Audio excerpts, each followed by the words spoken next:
విజయసాయి రెడ్డి మనసు మార్చుకున్నారా? జగన్మోహన్ రెడ్డికి దగ్గరవుతున్నారా? Liquor scam కేసులో సాక్షులుగా ఉన్న ఆయన అల్లుడు పిటిషన్ వేయడమేంటి? వాంగ్మూలం వెనక్కి తీసుకోవాలని కోరడమేంటి? ఇప్పుడు పొలిటికల్ సర్కిల్లో ఇదే చర్చ నడుస్తోంది.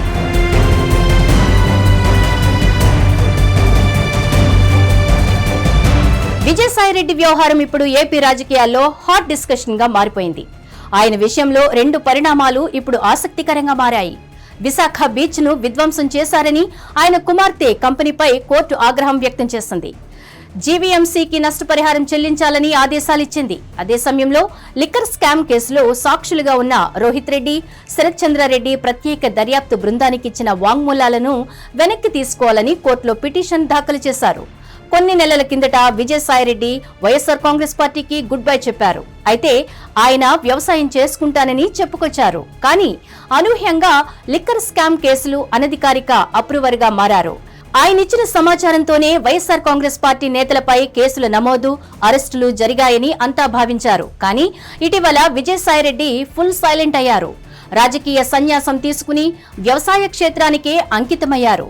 గతంలో విజయసాయిరెడ్డి అల్లుడు రోహిత్ రెడ్డి, ఆయన సోదరుడు శరత్ చంద్రారెడ్డి లిక్కర్ స్కామ్ దర్యాప్తు చేస్తున్న సిట్ కు వాంగ్మూలమిచ్చారు. తమ కంపెనీల ద్వారా లిక్కర్ స్కామ్ నగదును చలామణి చేశారని, అందులో రూపాయి కూడా తాము సంపాదించలేదని చెప్పుకొచ్చారు. ఇప్పుడు ఆ వాంగ్మూలాన్ని వెనక్కి ఇప్పించాలని కోర్టుల వారు పిటిషన్ దాఖలు చేయడం మాత్రం సంచలనంగా మారింది. దీని వెనుక విజయసాయిరెడ్డి ఉన్నట్లు ప్రచారం నడుస్తోంది.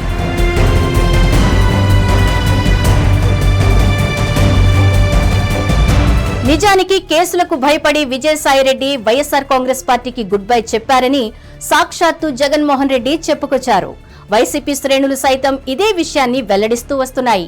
ప్రధాన నిందితుడు రాజ్ కసిరెడ్డి అసలు సూత్రధారుడు అన్న విజయసాయిరెడ్డి అవసరమైతే ప్రత్యేక దర్యాప్తు బృందానికి అన్ని వివరాలు సమర్పిస్తానని చెప్పుకొచ్చారు. మొత్తం విజయసాయిరెడ్డి ఇచ్చిన వివరాలతోనే ఇప్పటి వరకు అరెస్టులు జరుగుతున్నాయని అంతా భావించారు. అయితే ఇప్పుడు ఆయన అల్లుళ్ళిద్దరూ పిటిషన్లు దాఖలు చేయడంతో విజయసాయిరెడ్డి అడ్డం తిరిగారన్న టాక్ కూడా వినిపిస్తోంది. విజయసాయిరెడ్డి వైఎస్ఆర్ కాంగ్రెస్ పార్టీలో తిరిగి చేరతారని ప్రచారం సాగింది. ఆయనకు ఇప్పుడు మరో ఆప్షన్ లేదు. జగన్మోహన్ రెడ్డిది సేమ్ పరిస్థితి. జగన్ పక్కన విజయసాయిరెడ్డి ఉండడంతో చాలా రకాల పనులు ఇట్టే జరిగిపోయాయి.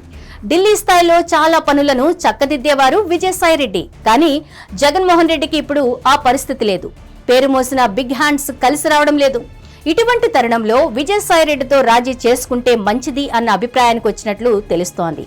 అదే సమయంలో ఏ కేసులకు భయపడి వైసీపీ నుంచి బయటకొచ్చారో అది నెరవేరడం లేదు. అందుకే విజయసాయిరెడ్డి నిర్ణయానికి వచ్చినట్లు ప్రచారం నడుస్తోంది. మరి ఇందులో వాస్తవం ఎంతో చూడాలి.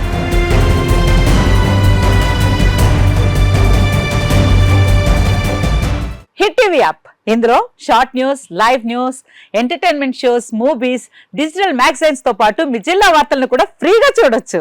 ఇంకెందుకు ఆలస్యం, వెంటనే హిట్ టీవీ యాప్ ని డౌన్లోడ్ చేసుకుని ఫ్రీగా ఎంటర్టైన్మెంట్ పొందండి. Hit TV app. Hit TV app. Please download hit TV app. Hit TV app ని ఫ్రీగా డౌన్లోడ్ చేసుకుని ఎంజాయ్ చేయండి. మీకు నచ్చిన ఎంటర్టైన్మెంట్ కోసం హిట్ టీవీ యాప్ ని ఫ్రీగా డౌన్లోడ్ చేసుకుని ఎంజాయ్ చేయండి. హిట్ టీవీ యాప్ ని డౌన్లోడ్ చేసుకుని ఆస్వాదించండి, ఆశీర్వదించండి. ఇంతమంది సెలబ్రిటీలు హిట్ టీవీ యాప్ ని డౌన్లోడ్ చేసుకోండి అని చెప్తున్నారంటే ఎంత మంచి యాప్ ఆలోచించండి. అమెరికా అమెరికా అమెరికా అమెరికాలో చదవాలనుకునే వాళ్ళకి విశ్వసనీయమైన పేరు మన శౌర్య కన్సల్టెన్సీ. UK లో 1 year masters, UK లో 1 year masters, 2 years work permit up to 5 years visa. Contact Saurya Consultancy. Contact 89851 89851.